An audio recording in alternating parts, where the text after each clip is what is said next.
Olá, queridos amigos, nossos telespectadores, como é bom estar com você. Você, Joana de Ângeles e a doutora Anísia da Silveira, para juntos fazermos um mergulho interior e alçarmos para o equilíbrio. Se você quiser participar do nosso programa, nos envie a sua mensagem pelo WhatsApp 21 967 57 3999. E, quem sabe, a sua história estará sendo relatada no próximo sábado. E lembrando que esse mês é um mês muito especial. Setembro Amarelo. Muita paz. Hoje nós estamos aqui com uma convidada muito especial, muito querida, uma especialista. Ela é psicóloga e especialista em transtornos emocionais. Olha só que chique. É a nossa convidada de hoje, Daniela Mair. Seja bem-vinda ao nosso Reconstruindo Emoções, Daniela. Muito obrigada, Iraci. Muito obrigada pela oportunidade. Você sabe que eu tenho um carinho muito especial pela casa, por você. Uma gratidão profunda, porque minha vida mudou depois que nos conhecemos, que os nossos caminhos se cruzaram. Então, para mim é uma alegria estar aqui. E sempre que você chamar, eu sempre estarei aqui. Obrigada pelo carinho. Então, hoje, nós vamos contar o relato de uma pessoa que nos mandou a história pelo WhatsApp, que é Lúcia. Ela mora em Piracicaba, interior de São Paulo, e vem contando a história do seu irmão Luiz. Ela está muito incomodada com isso e ela quer saber se tem uma maneira também de ajudá-lo melhor. Porque o que acontece com ele? O Luiz tem diabetes e há muitos anos. Só que ele deixou de lado e, sabe, deixa a vida me levar, a vida leva eu, e não se cuidou. Chegou a um ponto que ele, aos seus 50 anos, esbarrou a perna em alguma coisa quando ele estava passando, e aí abriu-se ali um ferimento. Desse ferimento, todo mundo sempre falando para ele procurar um médico tal, mas como ele mora com o pai, depende do pai financeiramente, então ele não quis ir ao médico e ficou enrolando, e a irmã falando, e ele deixou o tempo passar e não foi ao médico. Quando chega num momento que o ferimento já estava muito grande e ela viu que a situação estava complicada, ela foi lá falar mais veemente com esse irmão e disse: olha, tem que ir ao médico, eu vou chamar um médico. E o pai, sempre naquela postura assim: eu só levo se ele quiser, se ele não quiser, eu não levo. Tipo assim, se ele pedir. Então, a Lúcia chamou um médico e quando o médico chegou lá, falou que precisava internar urgente o Luiz. Internou, teve que amputar a perna e, nesse tempo, o hospital ofereceu uma psicóloga para trabalhar com ele, esse fato de ter amputado a perna. Ele não queria psicóloga de jeito nenhum, passou a fingir que estava dormindo quando ela chegava no quarto. Teve que fazer uma segunda amputação, mais uma parte. E aí, agora, após 4 meses que ele está em recuperação, que já saiu do hospital, ele diz que ele tinha pensado na primeira cirurgia em desistir da vida, mas que agora ele quer viver. Então, ele sai de táxi 2 vezes na semana para andar por aí e tal. Ele tem aquela oscilação constante que uma hora ele quer viver, uma hora ele está eufórico, outra hora ele está para baixo, ele não sabe o que quer. E a irmã está muito incomodada com isso, porque ela diz que ela acha que pode haver ali uma possibilidade de suicídio porque ele está completamente variado. Então, o que fazer? Ela queria ouvir a opinião, ouvir a voz de uma especialista para poder ajudá-la. Então é isso, Daniela, é com você, a situação é bem delicada, né? Porque agora é setembro e esse mês é um mês muito marcante, né? A gente sabe disso. Sim. Qual é a sua visão do fato, né, dessa história toda? Na verdade, Iraci, a gente tem... É muito difícil a gente julgar, né, as atitudes das pessoas e, normalmente, quando isso acontece, quando a gente se vê, né, numa situação dessa, especialmente com pessoas que não são cara, que são próximos da gente, a gente quer resolver, a gente quer dar um jeito, né? É porque a gente ama, né? Porque a gente tem afeto. E acha que vai dar um... Exatamente. Mas o que acontece é que a gente, às vezes, tem que entender as razões pelas quais as pessoas chegam a ter esse tipo de comportamento antes até de fazer alguma intervenção. Porque aí, quando a gente vai fazer intervenção, a gente vai com uma dose maior de compaixão, sabe? De amor. Que é super importante. Né? A Joana tem um livro maravilhoso, que é O Amor como Solução, que só o título dele já te dá toda uma conduta de vida. Exato. Né? Se você ama, muito provavelmente você vai conseguir chegar a soluções mais inteligentes, mais sagazes, do que se você chega assim com uma imposição, né, de uma forma imperativa. Isso. O que eu acredito que está acontecendo com esse senhor é que, tudo bem, ele pode até já estar num processo de suicídio, mas o que a gente chama, né, a gente lê o livro Nosso Lar e a gente vê o André Luiz, né, que quando perde a vida, quando desencarna, ele chega lá e é chamado de suicida. Ele falou assim, mas eu não cometi suicídio. Exato. Sim, você fumava, você bebia, você negligenciou o seu corpo, que é mais ou menos o que esse senhor está fazendo. Então, é um suicídio indireto. Né? Não é um suicídio assim intencional, mas inconscientemente ele está provocando isso. Mas, em verdade, eu vou tentar ser bem didática aqui, tá? Ah, tá. O que acontece é que o nosso querido Freud, né, que dispensa aí, apresentações, ele diz pra gente que a nossa psique ela tem instâncias. E, então, a gente tem o ego, o id e o superego. Sim. O id é o eu desejo. Eu desejo viver, eu desejo ir à praia. Aí vem o superego e fala assim, mas olha, na sua cultura, de acordo com os valores da sua família, você deve trabalhar, você não pode ir à praia. E o ego é o mediador entre essas duas instâncias psíquicas e é quem vai ali resolver, né, mediando esses dois opostos. Sim. E o que eu acredito que esteja acontecendo é que tem partes do nosso ego que não são conscientes. Embora a gente saiba que o ego é tudo aquilo que você conhece sobre você, tem algumas partezinhas que ficam lá e que a gente chama de mecanismos de defesa. Porque, na verdade, a gente não se conhece até fazer um mergulho interior e começar a fazer esse trabalho de autoconhecimento.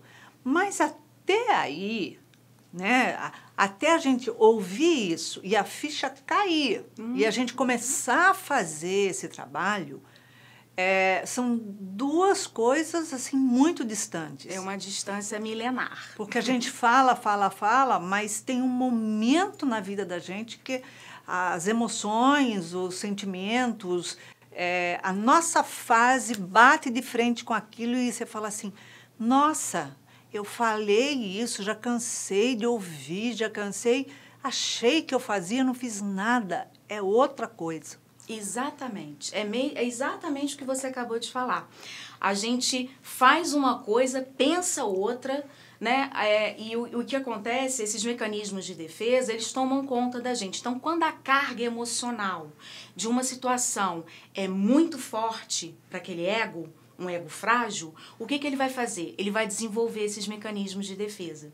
Um deles é a projeção, que a gente fala tanto, né? Que é quando eu jogo para o outro uma característica que eu tenho, mas eu não quero aceitar que eu tenho.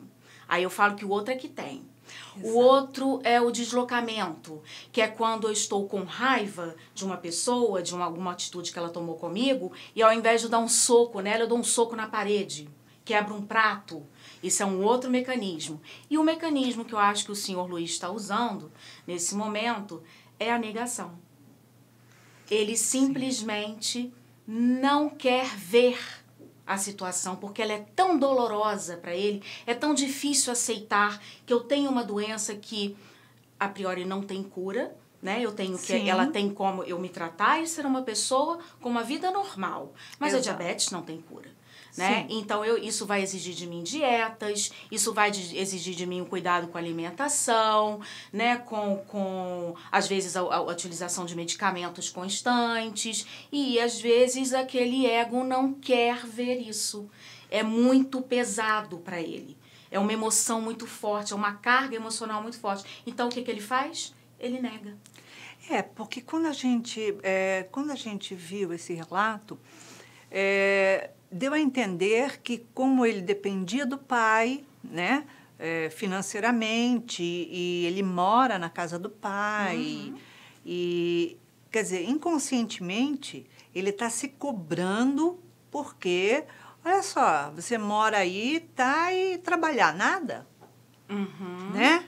E o pai, por outro lado, também está colaborando com isso, porque ele fala assim, eu só levo ele ao médico a hora que ele quiser, ou seja, a hora que ele se rebaixar e pedir a mim.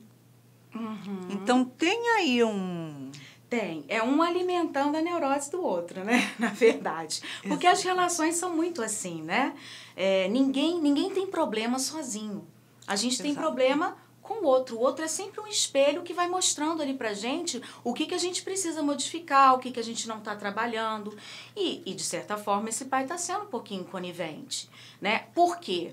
Porque talvez seja interessante para ele que o filho more com ele, né? Porque talvez ele também tenha uma certa carência, porque me chamou a atenção no relato um momento em que ele diz assim, que o filho diz para o pai que ele tem obrigação de trocar as fraldas dele. Então, aquilo ali, gente, ele quer atenção. É como se ele não quisesse crescer, que é uma característica do depressivo e do suicida. É a dificuldade de encarar a vida como ela é, de evoluir, de crescer, de pegar os desafios. Porque a gente sabe que nada chega pra gente se a gente não tem condições de dar conta, né? Com certeza. A gente sabe, Deus, né, nos deu essa condição, esse livre-arbítrio. Então, se eu não aceito a vida como ela se apresenta, o que isso vai impelir? Vai impelir em mim uma falta de evolução, de crescimento. É como se eu não aceitasse os desafios e eu fosse negando todos eles e colocando a responsabilidade nos outros. Aí, no caso, no pai. Porque ela conta que as cuidadoras, né, estão pagas, né, já, e ele manda embora, mesmo sabendo que está paga, não sei o que ele não precisa de cuidadora. Na verdade, ele tem uma dependência do pai que aquilo não sai. E ele quer chamar a atenção do pai, ele tem aquela... É como se tivesse o cordão umbilical ali entre os dois, um puxa de um lado, outro puxa do outro. Isso mesmo. Né? Então, por isso que eu falei, um está alimentando a neurose humana. É um se sentindo, tendo que ser pai para se sentir útil e importante, e o outro, ao mesmo tempo, tendo que ser filho porque crescer dói. Né? Porque crescer eu não dou conta. Então, quando a gente começa a avaliar a situação sobre esse prisma, vai ficando mais fácil da gente ter compaixão. E entender que é uma dor, né? É um ego muito frágil e que precisa ali de cuidados especiais mesmo. E ali, no caso, né, ele estava com um ferimento na perna por ter batido a perna e aberto um ferimento, até chegar ao ponto de amputar, aquilo ficou lá aberto, enfim. Sim. Quer dizer, o pai estava acompanhando. Né? E você via que, pelo que ela fala, não tinha um esforço do pai em falar, olha, tem que ir ao médico, ponto, Sim. né? Ele assumiu uma postura de pai e falar, olha só, então quem veio assumir essa postura de, vamos levantar daqui e tomar uma atitude, foi a filha, porque nem o pai tomou. Será que ele não tem ali aquele pai não teria uma certa postura também talvez de orgulho, de fazer com que o filho procurasse... Uma vaidade, talvez, né? Uma vaidade, ou ele nunca, Possível. talvez, tenha assumido a postura de pai e não É deixa possível como porque tá. também pode estar fazendo exatamente... A gente não atrai o nosso oposto, a gente atrai o que a gente é. Exatamente. Sabe? Então, se eu sou uma pessoa imatura, que tipo de pessoa que eu vou atrair para minha vida? Pessoas imaturas. Com certeza. Se eu sou uma pessoa vaidosa, em que família que eu vou nascer? Numa família com pessoas que são vaidosas, e por aí vai. Então, quando a gente vê um rapaz, um senhor, né? Porque ele parece que tem 50 anos, 50 anos, é jovem ainda. 50 anos, exatamente. Se negando a viver e a lidar com essa doença, a gente também tem um pai se negando a ser pai. Exatamente. Então, os dois estão em negação, né, o tempo todo. É um conflito ali familiar que você percebe que até a irmã ela tem dificuldade de intervir, né? Sim. Que você viu que chegou um ponto, o ferimento, da amputação da perna e depois de amputar mais uma parte da perna. Então, quer dizer, ela foi deixando, não que ela tenha largado, não é isso. Ela fez todos os esforços, mas só funcionou quando ela foi lá e apertou, bateu de frente. Assumiu um papel ou de mãe, ou de pai, ou de uma autoridade, porque ali está faltando uma autoridade. Verdade. Né? Verdade. E assim, é importante também a gente colocar que, como nós sabemos, né, Deus nos deu o livre-arbítrio. Então, Exato. por mais, Iraci, que a gente fique agoniado e angustiado, esse movimento, ele tem que vir da outra parte também. Porque senão eu estou lutando sozinha. É a mesma coisa uma pessoa chegar para uma terapia e ter uma resistência absurda em que tudo que você intervém, tudo que você fala, não, mas eu não sou assim. Não, mas eu jamais, o outro é que está errado. Então, quer dizer, ela não está preparada. Chega um ponto que ela olha para o terapeuta que está errado em tudo que faz. Exato. Então, se especializou para fazer tudo errado, quer dizer, não condiz, né? Exato. Então, eu penso que a gente tem que tomar partido das coisas, especialmente porque às vezes a gente pode estar sendo um instrumento para a saúde do outro, né? Para a melhora do outro, entendendo que isso tem um limite. Né? O limite é quem? O outro. Né? Até onde ele vai também ter que fazer o movimento dele para aceitar que ele precisa se tratar, que ele precisa se cuidar. Senão também fica uma responsabilidade muito pesada, né? Nas costas da Lúcia, talvez. Exatamente. E se a gente olha, quer dizer, ali aquele núcleo familiar, embora ela não more na casa, ela já more separado, tal, mas quando vê esse núcleo familiar dessa maneira, será que ele não foi sempre tratado como filhinho da mamãe?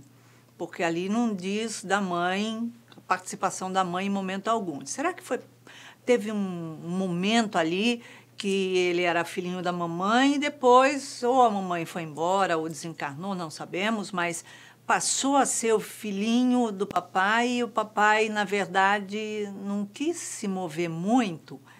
E então, né, de nariz empinado, aquele orgulho faz com que a gente fale assim, não, deixa que ele tem que pedir. Mas até chegar o momento de amputar a perna, será que ele não estava buscando, talvez, ali um suicídio já? Eu acho muito pertinente suas colocações, porque, assim, realmente, se a gente for avaliar, o núcleo familiar está comprometido. Então, a gente também teria que entender cadê o papel dessa mãe aí, né? De que forma que houve essa educação, por que a Lúcia tem um tipo de maturidade e o irmão um outro tipo, o que aconteceu no núcleo, né, familiar para que eles fossem tão diferentes e que para que ficasse essa agonia tão grande, né, e essa inércia do filho. Isso. Então, a gente também teria que entender. Mas aí, aquele negócio, né, Iraci, também a gente vai ficar aqui em elucubrações, e aí, né? No caso ali, mostra também muito que, desde o momento que ele ignorou o diabetes, primeiro. Quer dizer, a gente não sabe se a família ali batia em cima e falava, tem que se cuidar, tem que tratar, tem que fazer dieta. Sim. A gente não sabe porque ela não nos passou essa informação. Mas, de qualquer forma, quando ele feriu a perna a primeira vez, será que ele não estava querendo o tempo inteiro mostrar, olha meu sofrimento, eu sou vítima, eu tenho diabetes. Gente, eu sou um coitadinho. Isso.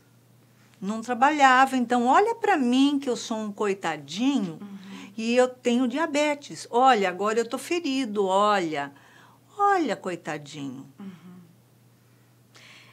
E chegou um ponto... Eu acho que faltou ali uma emoção que é muito importante para gente, que chama-se coragem, né? Da mexida, né? Coragem é agir com coração. Coragem.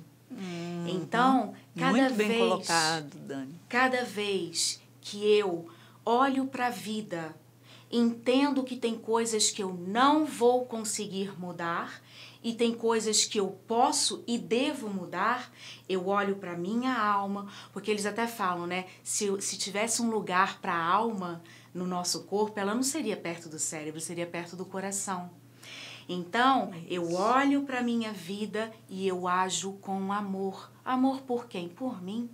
Então, tá faltando coragem, né? Coragem para enfrentar os desafios, coragem para sair desse egoísmo, egocentrismo.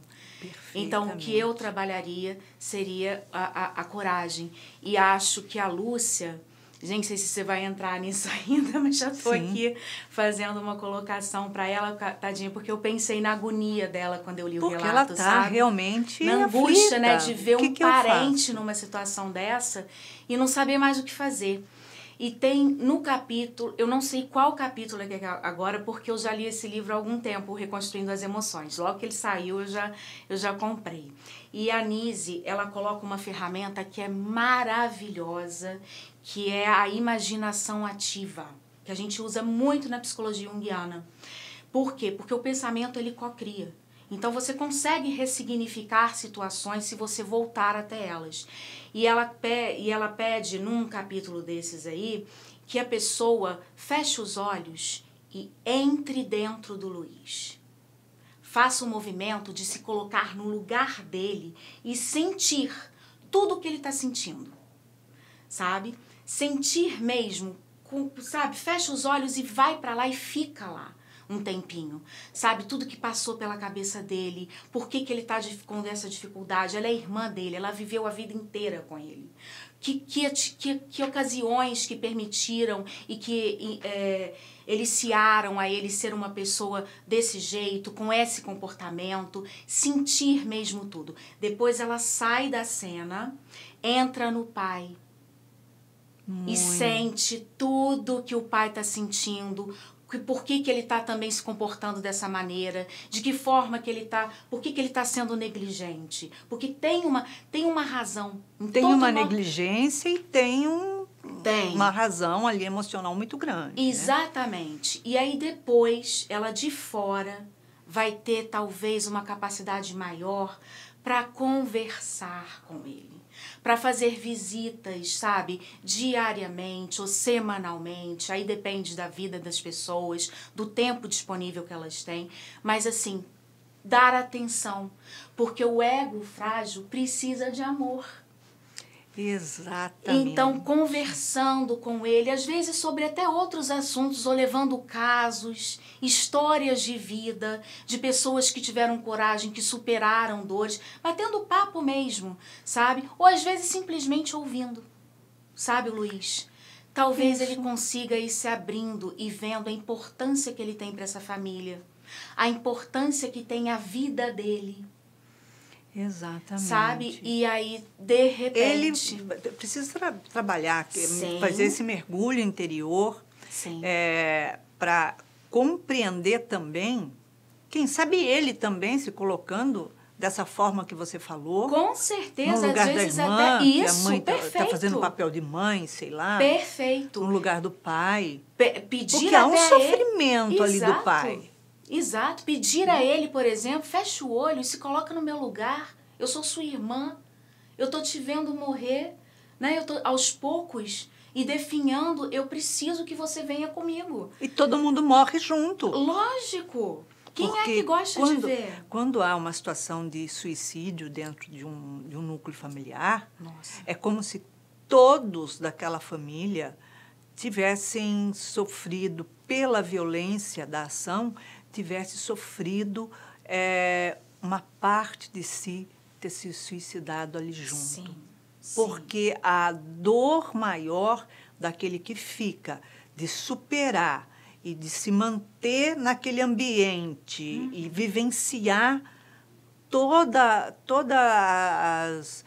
as atitudes que têm que ser tomadas, digo atitudes assim, formais mesmo, de locomoção, de faz isso, faz aquilo, né, legais. Sim. Aquilo tudo requer uma força que muitas vezes a pessoa acredita que não tem. Mas se ela faz, é porque ela tem. Né? Uhum. Mas aquilo marca para a vida inteira. Sim, e não só somos espíritas, sabemos disso, que existem karmas que são familiares. Sim. E que vão passando de gerações para gerações. Então, toda a família é atravessada por isso durante várias gerações, porque há um comprometimento espiritual também. Né? Até o momento de mudar aquilo, né? Exatamente, até o momento em que você resolve, né, acabar com esse padrão de comportamento, porque normalmente, Iraci, pelo que eu vejo assim, o suicida, ele já vem algumas vidas, né, cometendo esse... ele vem trazendo aquela depressão, Sim. aquela situação, seja de vítima, seja de deprimido mesmo, seja de revoltado, de vingativo. Não importa, cada um tem seu motivo. Nós carregamos os nossos motivos, que para a gente já basta os pesos que a gente tem de corrigir os nossos erros. Verdade. Não é, Dani? Eu costumo dizer, né? Olha, na clínica, né, quando eu estou com os meus pacientes, eu costumo falar, já é um esforço hercúleo a gente ter que se modificar. Imagina você querer modificar o outro, né? Meu Deus do céu. Porque a gente aí é que não muda, dá mesmo. né? A gente não muda o outro. Mas, se as pessoas que estão ali mudam a sua atitude... vai fazer com que o outro se mexa. O outro é obrigado a fazê-lo. Porque ele não encaixa mais, né? Não... Fala, É e o isso que mesmo. aconteceu? Que parece que... E não está rolando mais. É isso mesmo. Então, é uma forma, né? Agora, uma pergunta que eu acho importante até trazer isso para Lúcia. Será que ele amputou, chegou a ferida, o ferimento ali, ao ponto de estar tão abandonado, de necessidade de amputação, e depois de mais uma segunda parte de amputação. Você imagina o quanto aquilo foi adentrando no organismo dele. Será que ele já não estava ali se abandonando e buscando através desse abandono, talvez até de castigar o pai, de ver, olha como chegou, onde chegou, e será que não está vendo que eu estou assim? Ou então, olha, eu sou vítima, eu vou morrer mesmo. eu estou morrendo. E eu quero ir embora, eu quero morrer. Porque fala que entre uma amputação e outra, ele queria morrer. Sim, ele chegou a desistir da vida, né? É. Sim. Então, será que tem um... Eu acho que talvez até antes disso, né, Iraci? Porque ele estava com diabetes já há anos e não se cuidava. E a pessoa Né? sabe, né, dos problemas que vão Nossa, a surgindo. diabetes pode causar cegueira, né? Ela traz uma série de comprometimentos, por exemplo, até para cicatrização das feridas, especialmente no pé. Eu sei porque meu pai tem, entendeu? Então ele é todo regrado com a alimentação, sabe? E tem ali comprometimentos que são muito pesados. A diabetes não é uma doença tranquila, sabe? Então, ela exige mesmo um certo, né, cuidado. E ele estava completamente desleixado. Então, acho que ele já estava em negação há bastante tempo. Exatamente. Né? Como uma Talvez, forma de vingança, talvez. Pode ser. É possível. Né?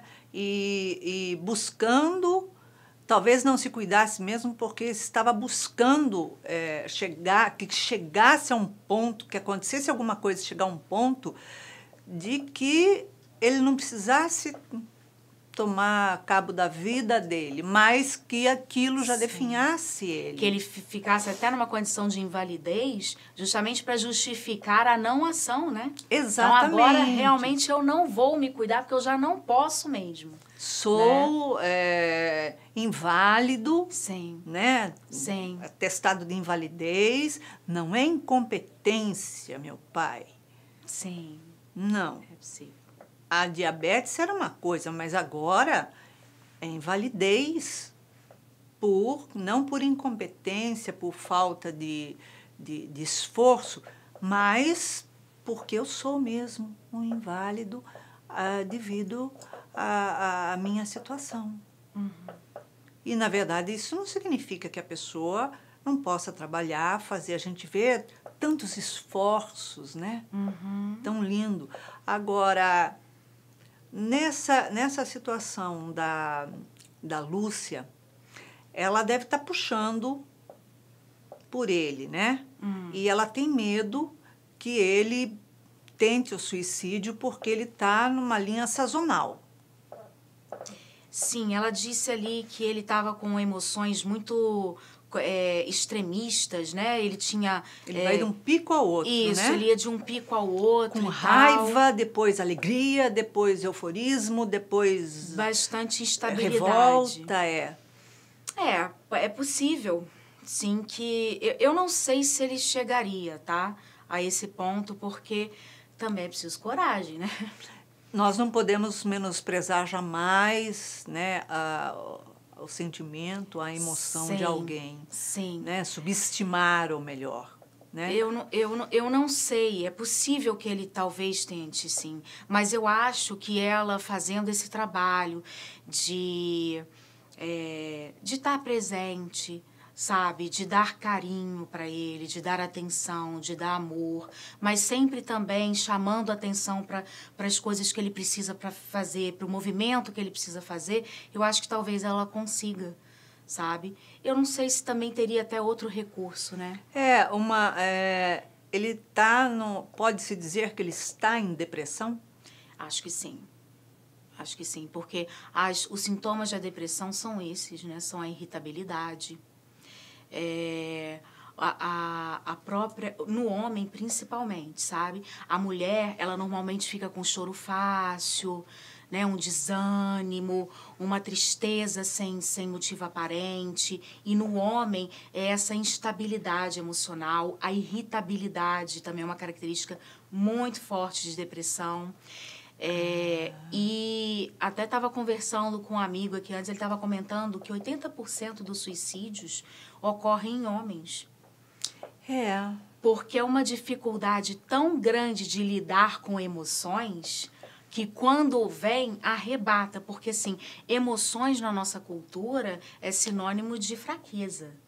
Né? Então, assim, ou eu nego, que é o que ele está fazendo, ou eu simplesmente não vou lidar com aquilo e a coisa vai tomar conta de mim. Agora que eu acho que tá mudando um pouco, o homem está procurando um pouco atendimento. Graças né? a Deus. Graças a Deus, eu vejo no Brasil, eu tive a oportunidade de estar em outras culturas, e eu vejo aqui, o que me chama muita atenção é essa disponibilidade para o autoconhecimento que eu estou vendo o brasileiro fazer. Sabe? Eu vejo isso demais. As pessoas hoje não têm nenhum problema. Aliás, elas até comentam. A minha terapeuta, o meu psicanalista. Isso é bonito de ver.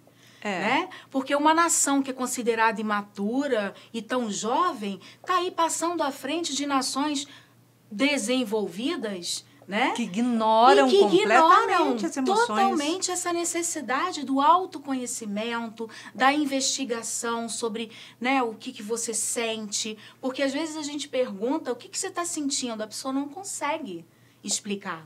Exatamente. Ela não consegue dizer. E acho que cada momento uma coisa, então chega numa situação. Agora, uma forma, talvez, dela falar com o irmão Luiz, olha só, Luiz, eu vejo toda essa situação que nós estamos passando e eu estou precisando de uma ajuda psicológica para aprender a lidar também com você. Eu preciso que você me acompanhe no psicólogo. Porque eu não tenho coragem, não tenho força de ir. Eu preciso da sua ajuda. E ele vai ver, de repente, ali, ó... Perfeito. Sensacional. Excelente ideia. Inclusive porque o que dá sentido para a nossa vida, Iraci? Servir. Exatamente, né? Servir. Você só consegue ver propósito na sua vida quando você está servindo. Seja o que for. Uma pessoa, uma causa... uma nação, a sua família, não importa, né? O sentido da vida é servir. Agora, descobrir como é que são outros 500, né? Aí exige todo o autoconhecimento. Aí ela vai ter que usar lá a técnica que ela tem usado, utilizado em casa. Porque se você imaginar o seguinte, de repente na cabeça dele, mas espera aí, ela está me pedindo ajuda. Exato. Ela não está me obrigando a ir nem a fazer... E a ajuda depende de mim. E ele vai se sentir útil. Então, né? De repente, e aí vai sendo tratado, né? Todo o psiquismo dele, ou deles, ou da família, né? Junta um pacote. É verdade, né? Um pacotão. É isso aí. Daniela, você... Por esse quadro que a Lúcia está passando, você vê nela uma grande chance, uma possibilidade muito forte de mudar toda essa situação. Vejo porque ela está fora da situação. Porque se fosse o pai, né, eu acho que ali tem muita carga emocional, mas como ela está, né, olhando a situação de fora, eu acho que ela tem mais condição de chegar lá, inclusive porque ela está pedindo ajuda. Isso é o mais bonito, né? Isso demonstra a sua humildade, né, a sua vontade de fazer diferente. Então, eu acho, o que eu sempre falo, o amor vence tudo. Sabe? Então, esse desejo tá tão forte nela para o ponto dela chegar a pedir ajuda, né, num programa de televisão. Eu acho que ela vai conseguir. Isso. Eu tô aqui torcendo por ela. A gente sabe que são muitas emoções que ficam populando sobre nós, né? Em uma palavra, uma emoção para auxiliar a Lúcia. Coragem. Agir com o coração. É isso. Exatamente. Então, o movimento dela... vai mudar a vida. Vai mudar a vida de todo mundo. Quer dizer, é a mudança dela. Né? Vai fazer toda a diferença em todo o quadro. É isso aí. Ah, que bom. Então, Lúcia, olha só. A Daniela ela é uma especialista de... reconstrução emocional, ela é uma especialista de transtornos emocionais familiares, então ela sabe bem qual é a profundidade disso. Então você entendeu que você pode fazer toda a diferença, né, na vida de todo mundo. Então, Daniela, Obrigada, muito obrigada querida. pela oportunidade, muito obrigada pela sua presença e por trazer tanto esclarecimento aqui a esses irmãos, né? Porque não é somente a Lúcia, ao Luiz ou ao pai, mas quantas emoções estão vagando aí pairando sobre nós, né? Exatamente. O suicídio hoje, né, e essas doenças depressivas, os transtornos emocionais, de ansiedade, todos estão aí, né? Eu não gosto de falar que é a doença do século, não. Né? Porque Mas eu acho muito forte, que a né? doença do século, eu acho que são os valores morais que estão deturpados, sabe? E Sim. eles que estão provocando tudo isso. Mas quando a gente discute, quando a gente conversa e vê que tem um monte de gente passando pelas mesmas situações, isso nos dá força. Então, Lúcia, força para você. Eu espero do fundo do meu coração que eu tenha te ajudado de alguma forma, né? E estou aqui disponível sempre que você precisar. Obrigada, Daniela. Obrigada Obrigada a pela vocês. sua participação. Então, Lúcia, depois de todas essas explicações, pontuações que a Daniela Mair, especialista, trouxe a você para apoiá-la, para auxiliá-la, vamos ver o que a doutora Anise da Silveira tem a lhe dizer. Doutora Anise diz assim: a oscilação de humor ocorre diariamente. A tristeza, a melancolia, a irritação, que variam constantemente pela exiguidade, aprazimento, irritabilidade, o vazio existencial. Olha só. A dor no peito que não consegue verbalizar. E ela continua dizendo assim: tem pensamentos sobre suicídio esporádicos ou intensos, sejam quais forem. O indivíduo não quer tirar a própria vida, e sim tirar o sofrimento. Surgem então pensamentos viciosos, pois o indivíduo pensa que a morte é a única maneira de livrar-se do peso que está carregando.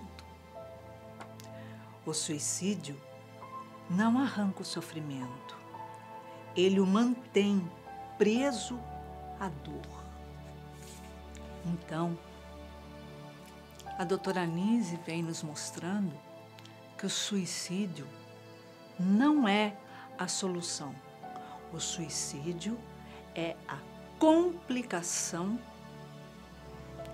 que nós arrumamos acima ainda da dor que já sentíamos, porque torna-se uma dor maior.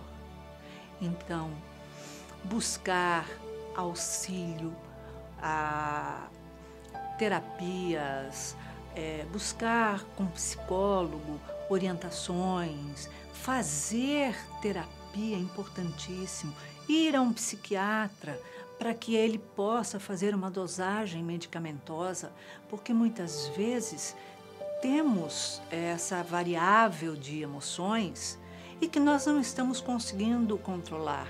Às vezes tem alguma psicopatia ali, às vezes tem algum transtorno em que a gente não está dando conta, mesmo com auxílio do nosso psicólogo. Mas precisamos temporariamente de um auxílio psiquiátrico. Isso é normal.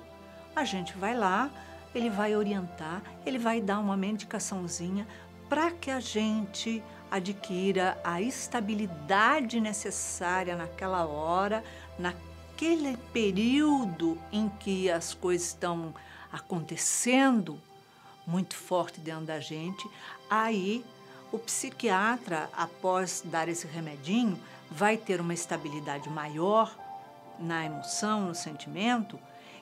E lógico, o psicólogo vai ter todas as técnicas, as formas necessárias para auxiliar, porque você está apto a receber, você está realmente ressignificando, porque você estabilizou de alguma forma as suas emoções.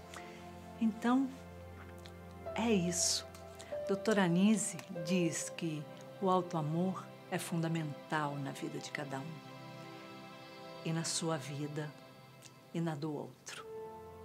Então, a nossa mudança de atitude faz com que o outro também modifique a sua atitude para poder encaixar conosco. Então é isso. Se você quiser participar do nosso programa, nos escreva, nos envie o seu relato, a sua história para o WhatsApp, para o número 21 967 57 3999.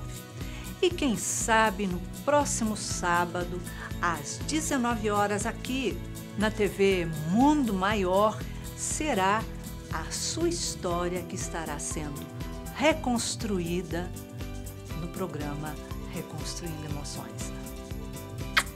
Deixo um beijinho carinhoso para você, cheio de muito amor.